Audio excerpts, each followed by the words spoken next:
Chapter 15. Beans Secret Cider Cellar. Mr. Fox examined the wall carefully. Saw the cement between the bricks was old and crumbling, so he loosened the brick without much trouble, pulled it away. Suddenly, out from the hole where the brick had been, popped a small, sharp piece of withers. Go away, it snapped.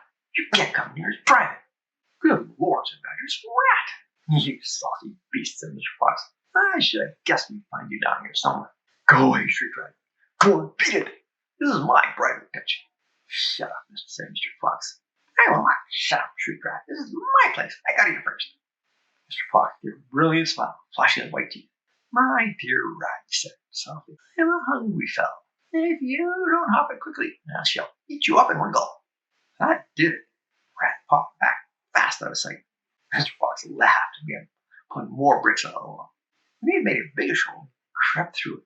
Badger and the smallest fox followed him in. Found themselves in a vast, damp, gloomy cellar. This is it, cried Mr. Fox. This is what? Said Badger. This place is empty. Where are the turkeys? asked the smallest fox, peering into the gloom. I thought Bean was a turkey man. He is a turkey man, said Mr. Fox. But we're not after turkeys now. We got plenty of food. What do we need, Dad? Take a look around, said Mr. Fox. Won't you see anything that interests you? Badger and the smallest fox peered into the half-darkness. As far as became accustomed to the gloom, they began to see what looked like a whole lot of big glass jars standing upon shelves around the walls. They went closer. There were jars. There were hundreds of them. And upon each was written the words, cider. The smallest fox leaped behind here. Oh, Dad, he cried. Look what we found. It's cider. Exactly, said Mr. Fox. A tremendous, shouted Badger. Beans, secret cider cellar, said Mr. Fox. Go carefully, my dears. Make a noise. This cellar is right underneath the farmhouse itself. Cider, said Badger, is especially good for Badger. We take it as medicine. One large glass 3 times a day with meals, and another at bedtime. It will make the feast into a banquet, said Mr. Fox. While they were talking, the smallest fox had sneaked the jar off the shelf, taken a gulp. Wow, he gasped. Wowie! Now, you must understand, this is not the ordinary busy cider one buys in a store. You know, it's that real stuff. A homebrew, fiery liquor, burnt in your throat and boiled in your stomach. Ah, gasped the smallest fox. This is some cider. That's quite enough of that, said Mr. Fox, grabbing a jar and putting it to his own lips. He took a tremendous gulp. It's miraculous, he whispered. Fighting breath, this fabulous, it's beautiful. It's my turn, cried Badger, taking a jar and tilting his head well back. The cider gurgled and bubbled down his throat. It's like melted gold, he gasped. Oh, Foxy, it's like drinking sunbeams and rainbows. You're poaching, shrieked Rat. Put that down at once. There'll be nothing left for me. Rat was perched on a high shelf in the cellar, peering out behind a huge jar. There was a small rubber tube inserted in the neck of the jar, and Rat was using this tube to suck with the cider. You're drunk, said Mr. Fox. Mind your own business, shrieked Rat.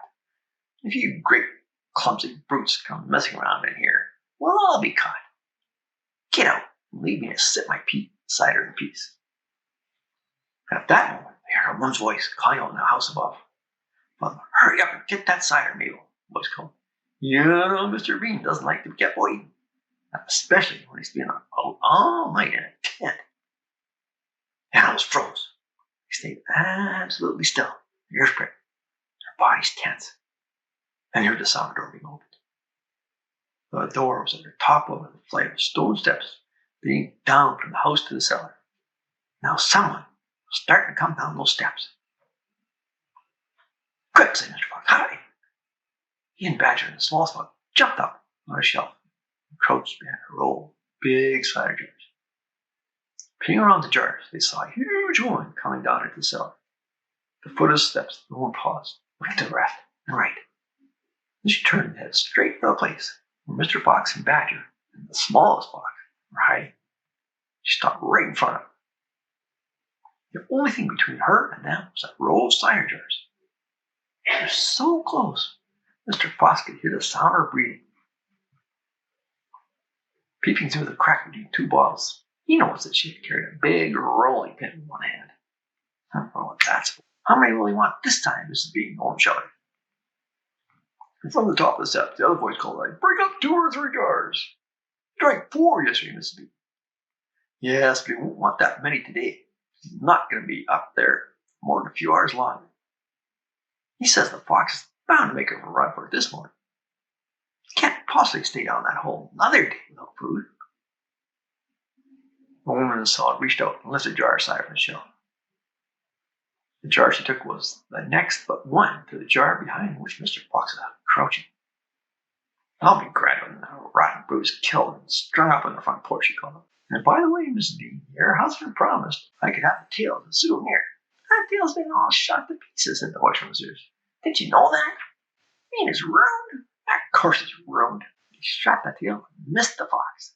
"Oh, heck," said the big one. "I did so want that tail." "You can have the head instead, Mabel. You can get stuffed and hang on your bedroom wall. Hurry up now, that cider." "Yes, ma'am, I'm coming," said the big woman. She took a second jar from the shelf. "If she takes one more, she'll see us," thought Mr. Fox. He could feel the smallest Fox's body pressed tightly against his own, quivering with excitement. "Will 2 be enough, Mrs. Bean, or shall I take 3? "My goodness, Mabel, I don't care as long as you get a move on." "And 2 it is," said the huge woman, speaking to herself now. "He drinks too much anyway." Carrying a jar in each hand, with a rolling pin tucked under her one arm, she walked away across the cellar. At the foot of the steps, she paused and looked around, sniffing the air. "There's rats down here again, Mrs. Bean. I can smell them. And poison them, poison them. You know where the poison kept." "Yes, ma'am," Mabel said. She climbed slowly out of sight up the steps. The door slammed. "Quick," said Mr. Fox. "Grab a jar each and run for it." Rat stood on his high shelf and shrieked. "What did I tell you? You nearly got nabbed, didn't you? You nearly gave the game away. You keep out of here from now on. I don't want you around. This is my place." "You," said Miss Fox, "are going to be poisoned." "Poppycock," said the rat. "I sit up here and watch her put the stuff down. She'll never get me." Mr. Fox and the Badger and the Small Fox ran across the cellar, clutching a gallon jar each. "Goodbye, Rat," called out as they disappeared through the hole. "Thanks for the lovely cider." "Thieves!" shouted the rat. "Robbers, bandits, burglars." That's the end of chapter 16.